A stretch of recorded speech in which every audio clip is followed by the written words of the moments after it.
At the university, I decided to go onto an internship. I just randomly picked a company, and when I interviewed for that company, I ended up in data warehousing and working with data, business intelligence.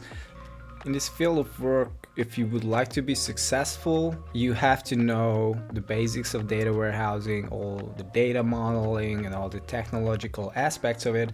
However, you also need to know the business side. At least why I think I'm good at this field is because I think of myself as a bridge between the business and the technological side, and I need to have good communication skills to make the two sides understand each other. Actually, I started working with the people, my colleagues who started and created Highfly Labs in another company. They branched out, and I stayed at my previous company, and after I decided to leave that company, it was no question for me to rejoin my old colleagues because they were the ones who represented all the values that I find attractive in a company, and that's why I decided to rejoin them later. When I came here, I led project teams, and I'm still doing that. However, I've been involved with my divisions, resource and people management lately, and I really like that aspect also, that I can share my ideas and work with the people that work at my division, the data platform team. I also have mentees that I work with. I guide them and try to help them and improve them as much as possible. My role here is data engineering team leader. This involves lots of communication on my part because this role involves a lot of subtasks, I would say. It's not in a technical way. I have to know the technologies and I have to understand how to work with them, but I also have to talk with the people and give expectations to them, like how to work on a project, what the client needs, and how to achieve that. After that, I show them the way how to achieve it, but they are the ones who have to achieve that goal I give them.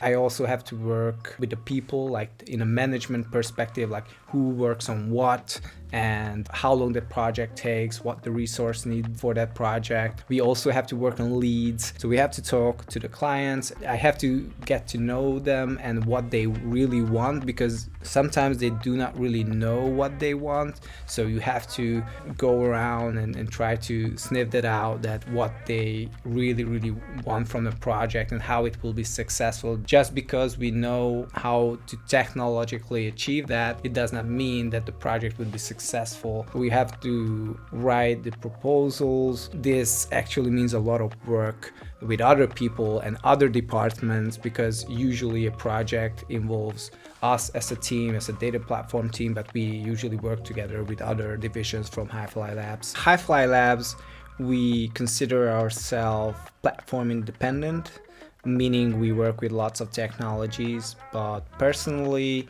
I work with Azure, Databricks, and dbt the most nowadays, I would say, because in the past I've been working with mostly SAS and Oracle and SQL, so that's my past, and nowadays I'm moving toward the modern technologies, the data engineering, I would say.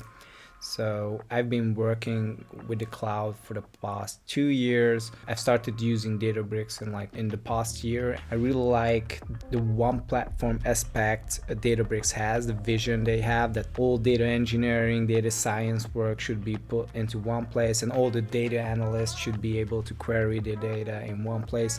And I really like this concept, teams working together on one platform and accessing the data in one platform. And also Databricks has a really good governance solution with Unity Catalog.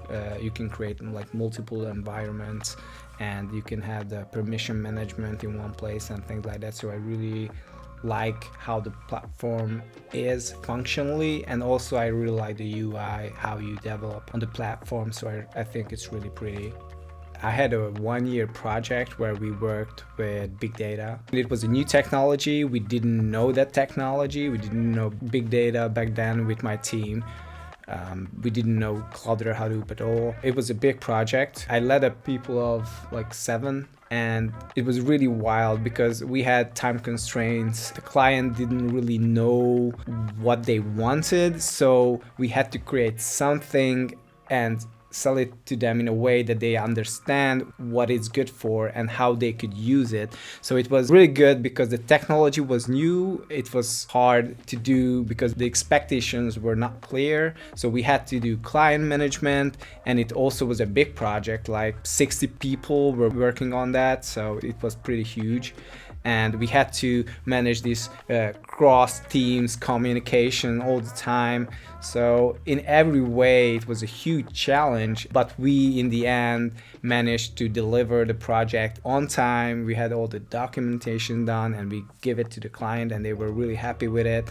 And it just felt so good that it seemed impossible when we started with the project, but in the end we delivered it, and it's still a huge achievement in my mind, so I'm really proud of that.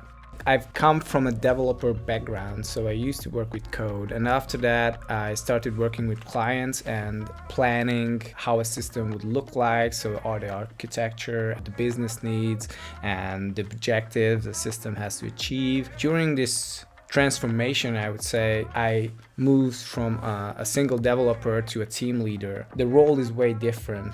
I had to transform my mind that I cannot do everything. I have to delegate the tasks to be done and other people will do it. So I had to find a way that I find fulfillment and achievement by someone else doing the job I used to do. It's a mind shift. I had to find enjoyment about other people succeeding and not myself succeeding in those tasks. And I think this mind shift was the biggest challenge for me.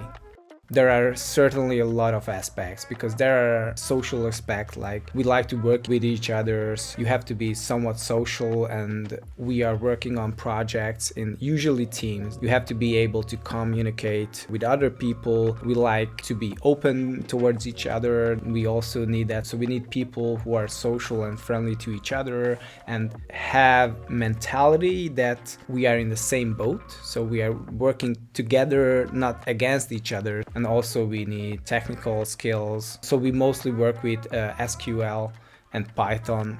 Those are like the two languages, the main languages we use when we develop our platforms. And also there are a lot of technologies to be in this field, like Databricks, dbt, just to mention the on-premise warehouses like MS SQL and Oracle. So there are a lot of platforms, a lot of languages, but we have a lot of projects, and maybe I mentioned that we are like platform independent, so we don't have to be exact about the skill set people have. Also English. When we work internationally, we usually use English to work with other clients. So if someone would like to join our team and work on international projects, good English communication is key.